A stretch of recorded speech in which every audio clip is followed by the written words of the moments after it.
Buenas noches, sean ustedes bienvenidos a este espacio de conversación de nombre Punto de Fuga. El día de hoy siento un enorme privilegio. Un hombre de enorme trayectoria académica, un gran conversador, un gran ser humano y un experto en todo lo que significa la visión de nuestro mundo. Es una persona de primera, mi amigo Fausto Pretelín. Encantadísimo. Al contrario, es un privilegio estar en este espacio, maestro. Es un gusto, mi querido Fausto, es un honor. Y vámonos al grano para que nos alcancen los 15 minutos en esta conversación. La presidencia de la República para mí no es un ser humano. Es una idea poderosa que la democracia inventa para darle sentido y rumbo a procesos de jerarquías y de esperanza. Siempre en la presidencia de la República confiábamos en la llegada de alguien que tuviera virtudes, valores.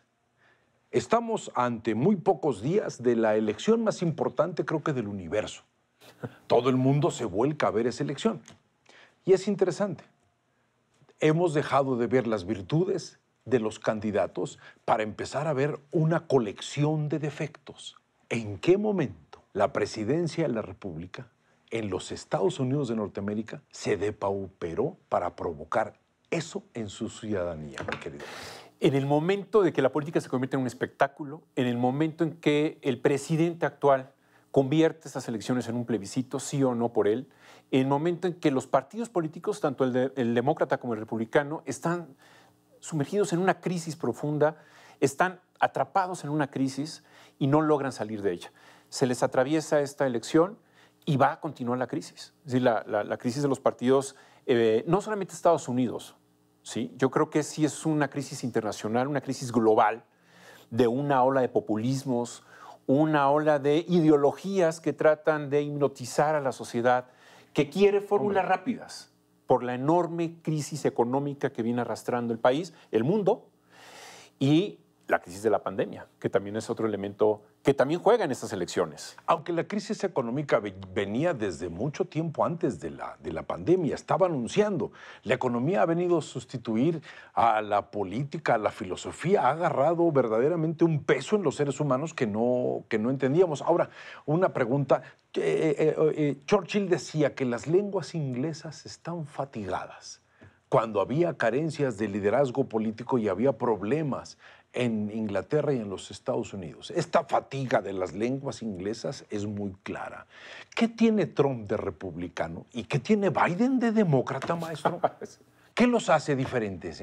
No, Trump es un outsider de la política, no tiene una carrera política, no es un profesional del ejercicio público y evidentemente a lo largo de estos 4 años ha demostrado precisamente la enorme debilidad que tiene su personalidad, su persona y sobre todo el Partido Republicano que lo cobija. Es evidente que la mayoría en el Senado y la primera parte de su gobierno, la mayoría también en la Cámara de Representantes, le ayudaba mucho para sustentar algo en la nada, porque en realidad él es un personaje que sí tuitea mucho, pero que en realidad no gobierna con decisiones importantes. Es un personaje que desactiva las relaciones con sus antiguos socios internacionales, que le da la espalda al mundo, algo inaudito en Estados Unidos. Estados Unidos tiene una Secretaría de Estado que es la más poderosa del mundo, con muchísimas embajadas, con muchísimos consulados, y es evidente que el presidente Trump no lo quiso.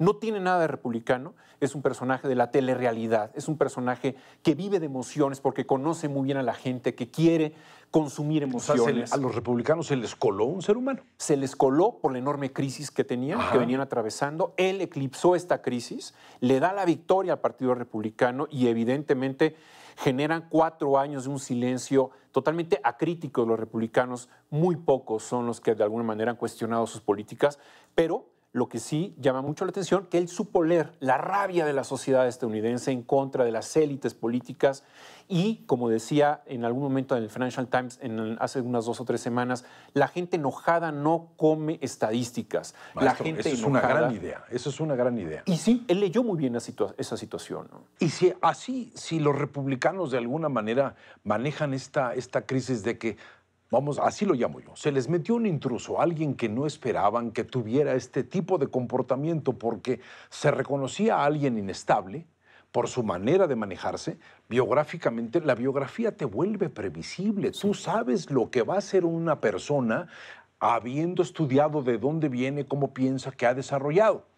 Pero también quisiera de alguna manera recordar los valores del Partido Demócrata. Yo recuerdo 3 personajes demócratas, Fausto. El gran John Kennedy, con un lenguaje absolutamente de los 60, diciéndole al pueblo, ¿tú qué puedes hacer por tu país? O sea, llamando a este proceso. Recuerdo a William Clinton hablando sobre la creación de esperanza y la creación de las economías. Y recuerdo a Obama hablando de una absoluta, en un tono narrativo melancólico, hablando de lo que era Estados Unidos, de lo que puede llegar a ser. 3 demócratas con una gran narrativa, con un gran fenómeno de argumentación persuasiva que provocó muchas cosas en un pueblo, hombres, jóvenes, los 3, vamos a decir, cuarentones. Sí.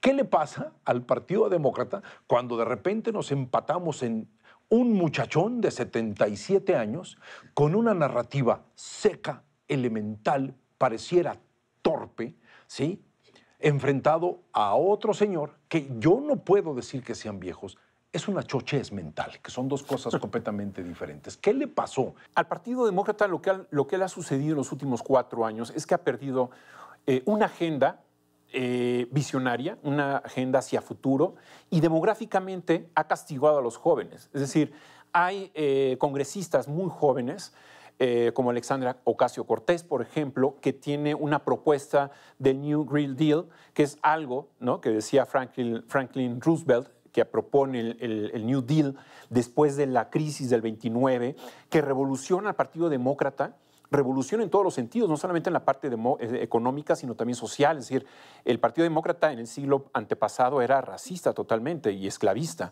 Lo cambia mucho. ¿Por qué me voy hacia atrás? Porque creo que responde un poco a lo que me preguntas. Lincoln era republicano. Lincoln era el gran discurso de libertario era de un republicano. Sí, por eso a veces los partidos como seres humanos van cambiando y se van asimilando a un entorno distinto a lo que sucedía hace muchos años. Creo que ese es el gran compromiso que tienen también los partidos políticos, ¿no? Que no se anclen en el siglo pasado, en ideologías que servían hace 200 años, pero que en realidad hoy los temas son otra cosa, ¿no? Es decir, estamos viviendo un cambio de época, estamos viendo que el tema del cambio climático, de la gobernanza de las tecnológicas, se pone sobre la mesa y ahí respondo la pregunta. Si Biden responde a lo que fue el siglo pasado, es un personaje de muy bajo perfil, podrá ser siglo pasado, siglo XX. Siglo XX. No estamos hablando del siglo XIX. No. Estamos hablando del siglo XX. En el XIX nace el Partido Demócrata, es el partido más viejo en Estados Unidos, ¿no? Comparándolo con los republicanos. Pero creo que sí tiene ese gran defecto. Y si tiene posibilidad de reelegirse Donald Trump, es precisamente porque el perfil de Joe Biden es un perfil muy bajo, que no emociona y sobre todo que no entiende cuáles son los problemas no de ayer ni de hoy, sino de mañana. Que eso es lo que debe de importar a los políticos, tener un tercer ojo que les pueda echar la luz a temas que de alguna manera el establishment, el momento actual, no son tomados en cuenta. Los congresistas, los senadores. Y ese es un gran problema, no solamente en Estados Unidos, sino en muchas partes del mundo. Cuatro ideas para mí le dan posibilidades a una sociedad democrática. Una educación que permita el desarrollo. Una economía que permita el ejercicio de la democracia, porque si la economía no está sólida, la democracia está con pies de arena, ¿sí? Un proceso de salud y un proceso de cultura que verdaderamente alimenten la conservación del ser humano y el enriquecimiento de la imaginación humana. Y la política, porque la política le puede dar una gran dignidad a un país. Si la política como ejercicio pierde el sentido de creación de rumbos y de esperanzas y todo se llama confrontación, la política pierde dignidad. Yo recuerdo, y por decir algo de presidentes de los Estados Unidos, ¿quién recuerda a Gerald Ford? Nadie. ¿Quién recuerda al gran Jimmy Carter? Nadie. Personajes como McGovern, todo este tipo de personajes se han venido desapareciendo. La única figura antiheroica que sigue perdurando, ¿sí?, es un personaje como Nixon, que siempre es un parámetro o un punto de vista. Pero qué chistoso. El último gran viejo de los republicanos, Ronald Reagan, era más sano mentalmente, tenía sentido del humor, estos no tienen, y vivió de este carisma con el pueblo norteamericano. Sí, y vivió en una época en donde hubo una revolución económica conservadora desde el punto de vista técnico, y era un actor de cine, era un actor. Reagan. Él tenía de alguna manera... actor de películas malas, pero todas con personajes que eran héroes. Héroes, y sabía comunicar, ¿no? Que eso también es muy importante, porque la comunicación, y qué mejor que tenga aquí enfrente de mí a un experto en la comunicación, es un paso necesario, ya es un rasgo importante, pero se tiene que sustentar en algo, ¿no? Yo creo que ese es el gran defecto del actual presidente en Estados Unidos, Donald Trump. Me viene a la cabeza el tema de la sociedad del espectáculo de Guy Debord, situacionista, un libro magnífico de la década de los 60, en donde hablaba de que el carpintero de repente se convierte en cantante, el cantante en político, y vemos a Guatemala, que acaba de terminar... Vocaciones espontáneas, Vocaciones espontáneas. Acaba de dejar el gobierno en Guatemala un cómico, ¿no? Jimmy Morales. En Ucrania hay un cómico. En Italia, el partido más votado hace 4 años fue, pues, también un cómico, el movimiento de 5 estrellas. Sí, yo creo que eso también, o en Brasil, no es cómico, es un militar, muy nostálgico. Es patético, ¿eh? Es patético. Entonces, yo creo que vemos cómo los perfiles políticos se van totalmente desalineando. Desdibujando. Gente que no tiene experiencia, que no tiene vocación y que no tiene ganas de conocer lo que es la necesidad de la sociedad en general. Un personaje que polariza, como Donald Trump, es un personaje que posiblemente pueda llegar a perder las elecciones precisamente por eso. Porque no puede un presidente polarizar a la sociedad, no puede dividir. Es un crimen que esté haciendo eso el presidente Donald Trump, porque en realidad está despreciando a la sociedad. Y despreciando el elemento básico que es el intercambio de ideas necesarios para crear un futuro. Es algo muy peculiar. Fausto, le preguntas a un joven ahora, ¿no te gustaría ser político? Y la respuesta sería, no, hombre, ¿para qué? ¿No conocen la política?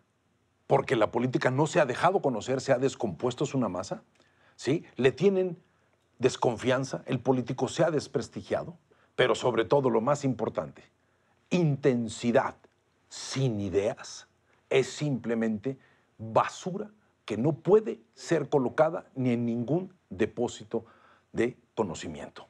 Y eso creo que nos están transmitiendo los líderes ancianos actuales. Estoy de acuerdo porque detrás de lo que comentas, maestro, está la responsabilidad, ¿no? Es decir, el tener la noción de lo que es gobernar un país. ¿Qué implica? ¿Qué significa? No solamente saber también comunicar, sino la empatía, el conocimiento de que la sociedad es diversa, que se tiene que respetar a los diferentes segmentos de la población, y eso es lo que creo que no entiende ni Trump ni Biden. Es decir, hay segmentos juveniles que están pensando en la tecnología, en los próximos 40 años. En los próximos 40 años, los problemas... Que ellos van a estar muertos. Sí.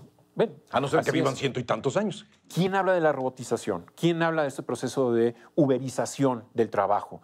Es lo que se tiene que analizar en esos momentos en los congresos, en los... Es eso. Y no lo están haciendo. Y entonces estamos perdiendo o están perdiendo la oportunidad precisamente de resolver los problemas en el futuro. Las herramientas que están utilizando en este momento son del siglo pasado, siglo XX, que ya no funcionan, que no entienden que este cambio es un cambio de época, que no va a pasar, que no vamos a regresar. Y que la política es una creación de rumbos hacia lo que tienes pensado. Pero ese rumbo que tienes pensado necesita un enorme esfuerzo creativo. Fausto, el tiempo se nos viene encima, desafortunadamente. Sí. Esperemos que lo que suceda en los Estados Unidos sea un ejemplo. Calígula, emperador romano, dijo, ¿para qué sirve el poder? Para hacer lo que tú desees, sin límites. La posibilidad de tener un Calígula es clarísima si este señor perdura. Fausto, muchísimas gracias. Un placer. Y esperemos que la decisión de los Estados Unidos repercuta sobre la condición pensante de todo aquel que tiene en su poder una palabra mágica que se llama voto, que no es emocional, debe ser por decisión. Muchísimas gracias. Encantado, un placer. Hasta la próxima, nos veremos la semana que entra aquí en Punto de Fuga.